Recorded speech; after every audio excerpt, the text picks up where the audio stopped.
my fantasy football draft. This is going to be fun to talk about because I haven't had a chance. Normally, two of the people I'm in the league with, we usually get on a call after the draft and go over everything, but I was getting ready to shoot the next day. We didn't have the call, so I'm going to tell them what I think of it right now. So let's do the draft recap. I'm only go through the first few rounds. So going in, I had the number 7 pick. Find that serendipitous, being that I just launched a company called Game 7 TV. So I guess it's only right that became my pick. And that is the team name, by, of course, Game 7 TV. So I had the number 7 pick. You know, I did some research before the draft. Now, really quickly, let me tell you what the league settings are that we have. So it's no PPR. So because of that, running backs are going to be looked at a little bit differently than wide receivers because there is no PPR. And it's a 6-point passing touchdown. So the rushing upside on a quarterback isn't as important in a standard league where it's a 4-point passing touchdown. So like somebody who could throw a lot of touchdowns is just as good as somebody that could rush for a lot of yards. It makes up for it. And the setup is 1 quarterback, 1 running back, 2 wide receivers, 3 flex, 1 defense, no kicker. So you have to start 2 wide receivers and you have to start 1 running back, and then you have the 1 tight end, obviously, and then you have 3 flex spots. So the draft, first round, I'm going to go through what the first and second round, what other people picked too, just so you can see how it went. Number 1, Christian McCaffrey. 2, Tyreek Hill. 3, CeeDee Lamb. 4, Breece Hall. I knew he was never going to fall to me. And Bijan Robinson at 5. I knew he wasn't going to fall to me either. Now, I looked through at all the picks. Basically, I was trying to decide between Saquon Barkley and Jonathan Taylor. I went back and forth on both of them. They're not ranked as high in most people's consensus rankings because they play with 2 quarterbacks that can vulture them for touchdowns. So Jalen Hurts will do the tush push, and Anthony Richardson is liable to run it in himself too. So that takes away some of their value because in reality, the way everybody was scoring the running backs was like C-Mac, Breece Hall, Bijan. But in reality, Saquon and Jonathan Taylor should have been right there with them. I was leaning Saquon. I would have took Saquon top 3 when I first heard the trade, just looking at what happened with CMC when he was on the 49ers. It's just that offense is so explosive. And ultimately, that was like the deciding vote for me to go Barkley. I did like Jonathan Taylor's setup for the playoffs, the weeks and the teams that he's playing during the fantasy playoffs. But, so number 6 was Amon-Ra St. Brown. I'm happy with that. Once 6 came, I knew I was getting one of my guys. And if for whatever reason all those 5 running backs were taken, it is what it is. I'm taking Tyreek Hill, CeeDee Lamb, no problem. So I knew which of the 7 players I was going to get. So then Taylor actually went to my boy at 10. He was excited about that. So we had Jefferson. Chase fell all the way to 9 with all the stuff going on with him. Then it went A.J. Brown at 11, Garrett Wilson 12, Derrick Henry 13. Of course, makes sense because this is a non-PPR league. You're gonna want to get your running backs early. Then it went Jahmyr Gibbs, Kyren Williams, Puka Nacua, Olave, and now me at 18. So this was the first decision point. Usually I know who I'm targeting in each round. This is where I had a monkey wrench thrown into my thought process. I had my heart set on taking Travis Etienne in this particular spot. In a couple of mocks that I did, I said, okay, this is how it's going to look for me. Marvin Harrison never fell that far in any of the research that I did. So I took Marvin Harrison Jr. and said, you know what? I'm just going to take the value with him. I honestly think Kyler Murray's going to have a monster year. He's going to light it up this year in the NFL. And with having him, I think the 2 of them are going to be great, even though week 1, I think Harrison had 4 yards. Then it was Pacheco, Samuel, Josh Jacobs, Kenneth Walker, Etienne, then Laporta, Mike Evans, Ayuk, T. Higgins, Nico Collins, Rachaad White, Devon Achane. So here's the other pick that I, based on my research, wanted to make. I would have been willing to take Cooper Kupp in the 2nd round. Now, I did look to see ESPN to see where they had him in his in the rankings. He was in the 40s, but I didn't want to test it because typically when you're drafting with people in your ESPN league, they'll just be looking at the top available player and go by who the players that they see. Cooper Kupp was somebody I really, really wanted to come away with in this draft. I really feel like people were overvaluing Puka Nacua.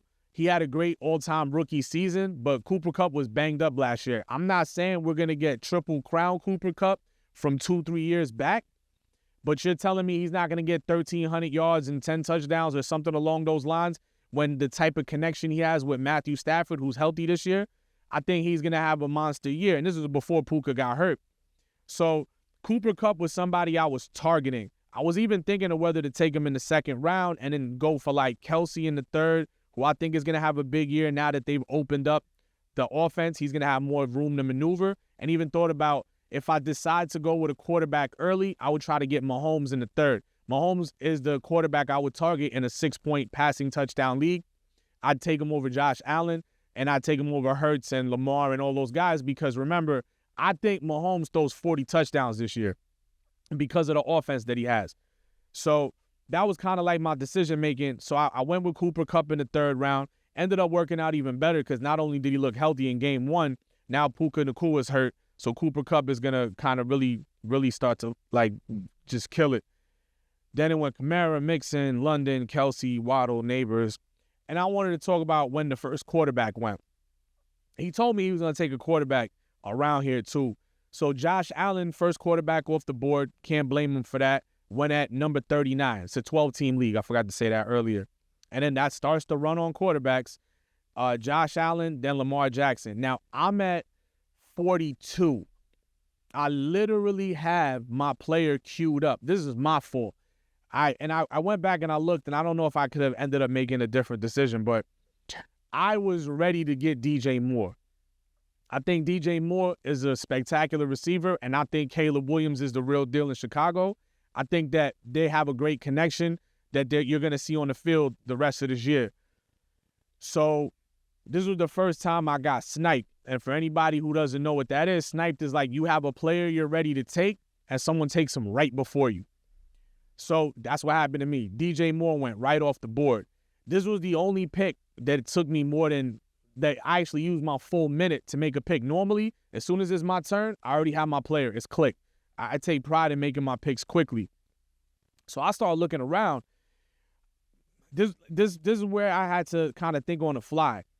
So I'm looking at DK Metcalf.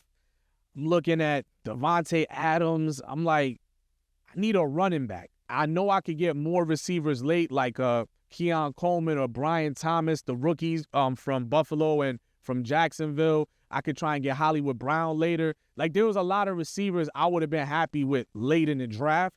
So I knew I needed to try and grab another good starting running back.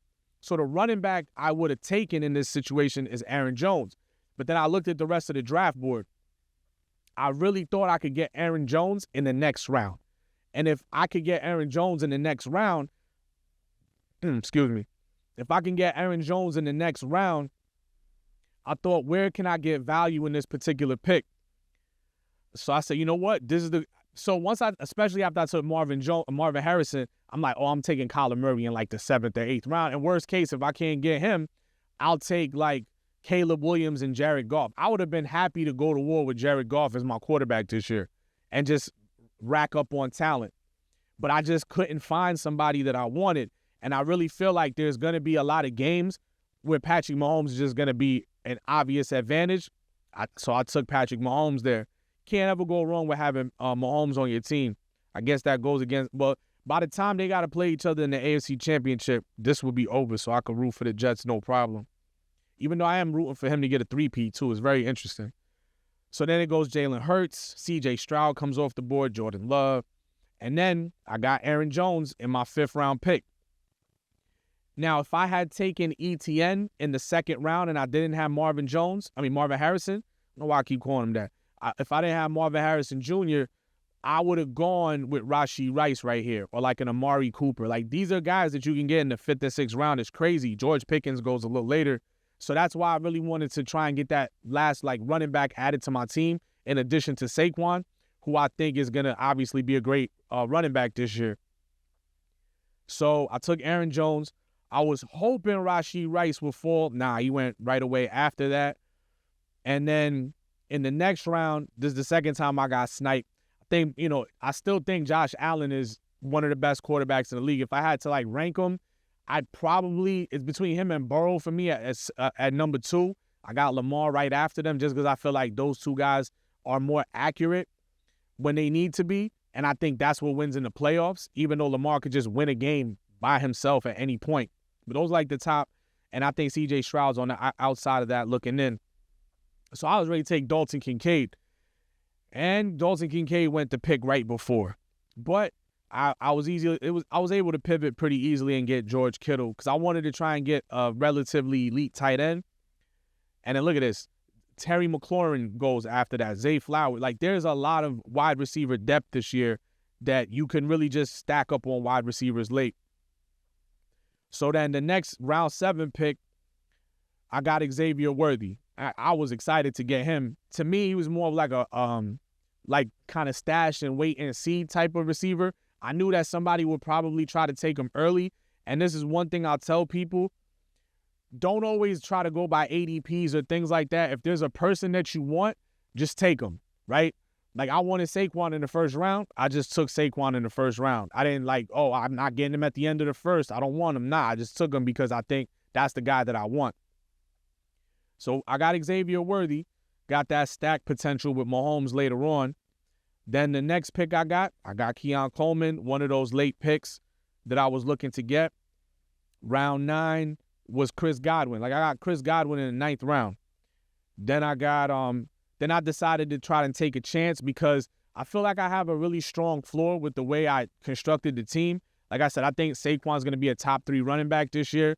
Mahomes, I think, is going to be a top 3 quarterback this year. I think that Cooper Kupp is going to be a top 3 wide receiver, and I have a lot of strength there. So I wanted to take a chance. I would have taken Hollywood Brown if he fell there, but he didn't. He went a little bit before.